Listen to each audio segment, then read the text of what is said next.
我最近特别想吃牛板筋，但是在超市那一小包就卖20-30，完了没多少肉，所以我买了300斤生板筋。我打算在家做点实惠装的，这样以后每次吃着能过瘾一点。然后为了快点把这些玩意儿都炖熟，我们把家里所有高压锅都用上了。但是这么多锅一起用实在太热了，那屋里都烧到50度了，给我热的直中暑。真的，就后来煮完所有东西到能开门的那一刻呀，我都感觉我上天堂了。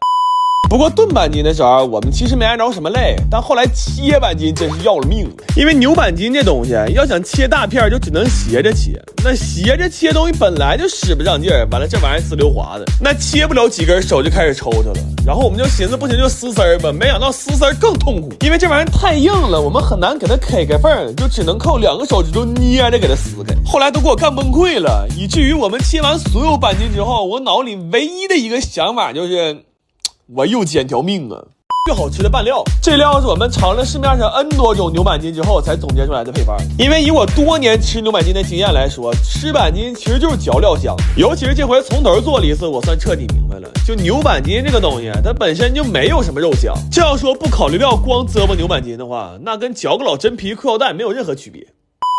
最后拌的时候，为了能吃得更香，我又放了好多料和芝麻。这板筋拌完之后都好吃麻了，它现在是香辣里边还带点甜味和蒜香味，而且越嚼越有滋味。尤其是这种大片的，这肉嘟嘟的吃的实在太过瘾了。而且我发现这玩意儿不光能当零食吃，要是再放点香菜和洋葱丝儿，它还能做成一盘直接上桌的凉菜。不过这玩意儿好吃是好吃，就是太塞牙了。我是发现了牛板筋这东西它特别认家，就是不管我是怎么吃进去的，它到最后一定能在我嘴里找到一处属于他自己的牙缝。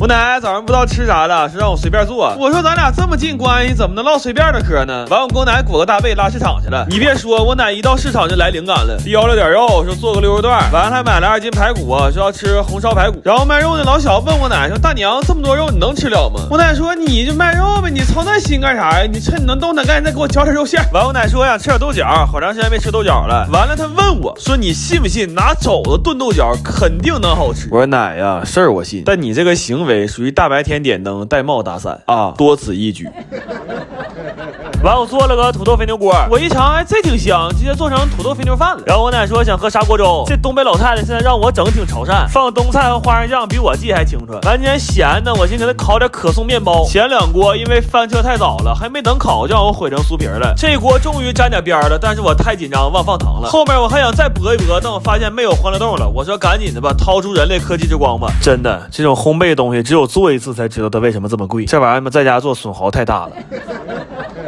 然后做了个爆蛋豆腐，用的这个九阳大魔王爆炒不粘锅。说心里话，这锅本来想打假来着，结果种草了。它这玩意儿是真不粘，因为用了黑科技，而且就这钢铲子我夸夸往里怼啊，用钢丝球刷都没事。这鸡蛋煎完了，锅也挺干净。再一个，这锅不沉，我又能开始颠勺了。我来不香香了，爆豆、土牛饭、红骨、潮州、外包、溜段。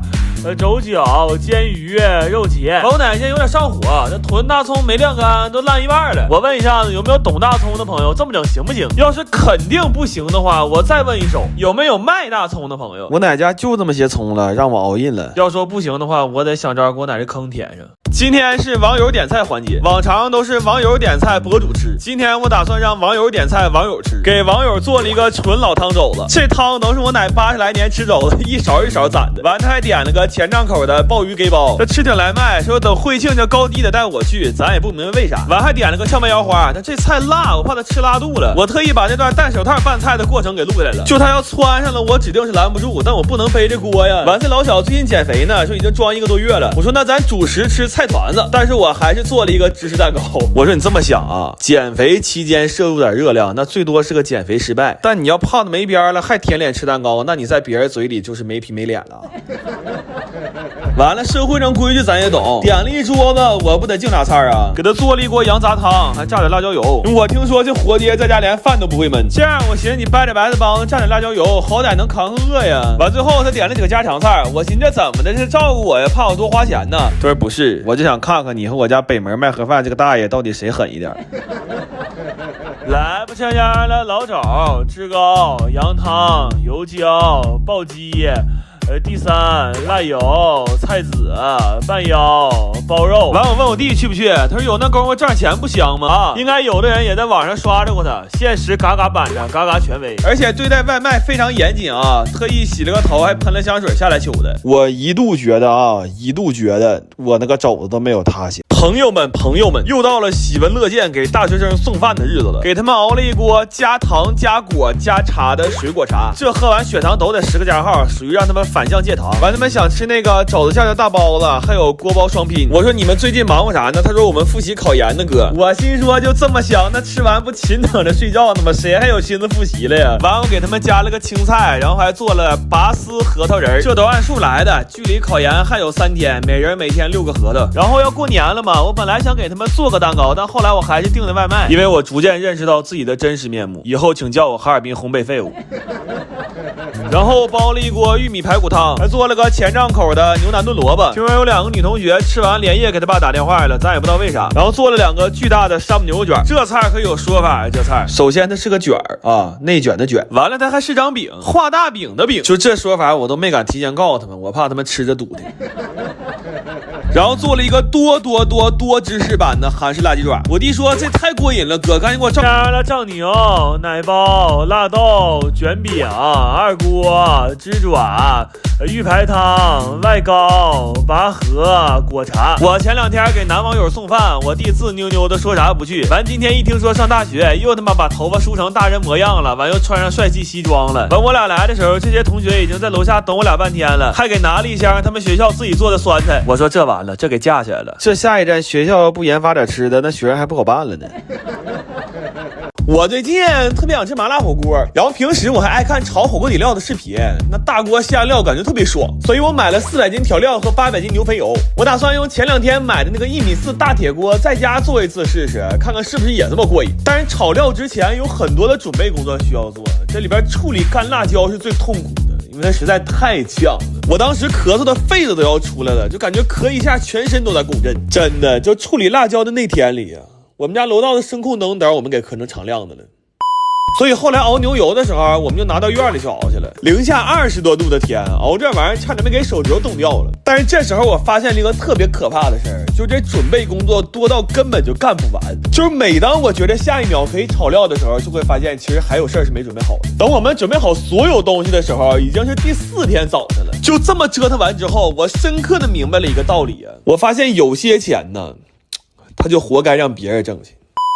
后来就到了我最愿意看的化牛油的环节了，但这玩意儿不快进根本就看不了，因为它真的巨慢，所以化油的时候没啥意思，我们就下楼打水仗去了。但是打得太激烈了，再加上这几天在外面冻的时间有点长，回家这顿打喷嚏啊，我估计肯定是嘚瑟感冒了。完了我们赶紧喝了点999感冒灵，这喝完算是暖和多了，要不这大冷天真是扛不住啊。但是后来炸料油的时候，我发现水汽特别大，要是这么炒料就很容易糊底，所以我们又把这大锅给搬屋去了。我当时想的是，我宁可在屋里炒呛死，也不能让这锅料有一点糊的风险，因为我是不太接受沉没成本不参与重大决策这个事儿的。要是现在跟我说让我忘掉前3天遭的罪，重新做选择的话，那还不如直接让我死去呢。